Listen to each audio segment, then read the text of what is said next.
होली कथा। हिरण्यकश्यप काफी बलशाली असुर था।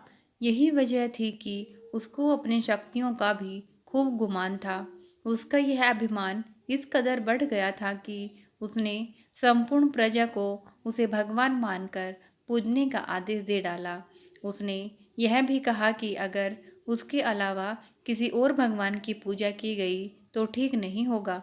असुर राजा हिरण्यकश्यप का अभिमान इतना बढ़ गया था कि क्या प्रजा और क्या उनका अपना वारिस यानी बेटा, उसे यह नहीं पसंद था कि उसके अलावा किसी और की पूजा की जाए।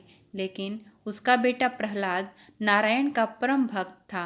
वह हर समय श्री हरि का नाम जपता रहता था। हिरण्यकश्यप को इससे काफी समस्या थी। कई बार उसे खुद समझाया तो कई बार अपनी सभा के मंत्रिमंडल को भेजा, लेकिन प्रहलाद पर इसका कोई असर नहीं हुआ। वह तो बस हरि भक्ति में ही लीन रहते। हिरण्यकश्यप के लाख समझाने के बाद भी जब प्रहलाद नहीं माने तो असुरराज ने दूसरी ही युक्ति निकाली। उसने अपनी बहन होलिका को बुलवाया।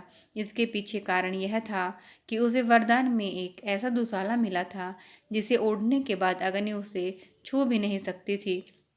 हिरण्यकश्यप ने होलिका को यह आदेश दिया कि उन्हें प्रहलाद को अपनी गोदी में लेकर अग्नि में बैठना है, ताकि भगवान विष्णु का नाम लेने वाला प्रहलाद जलकर भस्म हो जाए या फिर अग्नि के डर से वह हिरण्यकश्यप को अपना भगवान मानने लगे। हिरण्यकश्यप के आदेश पर होलिका अपने भतीजे प्रहलाद को लेकर अग्नि में बैठ गई। उस समय होलिका ने वरदान में प्राप्त वही दुसाला ओढ़ा हुआ था। यह सब कुछ देखकर भी प्रहलाद तनिक भी विचलित न हुए। पूरी श्रद्धा से वह भगवान विष्णु का नाम जपते रहे। थोड़ी ही देर में कुछ ऐसा हुआ कि शांत मौसम में भी तेज हवाएं चलने लगी। वह भी इतनी तेज कि होलिका का दुसाला हवा में उड़कर प्रहलाद के ऊपर चला गया और वह अग्नि में जलकर भस्म हो गई। होलिका दहन के पूर्व पूजा के दौरान असुर राज हिरण्यकश्यप और भक्त परायण प्रहलाद की यह कथा पढ़ने का विधान है।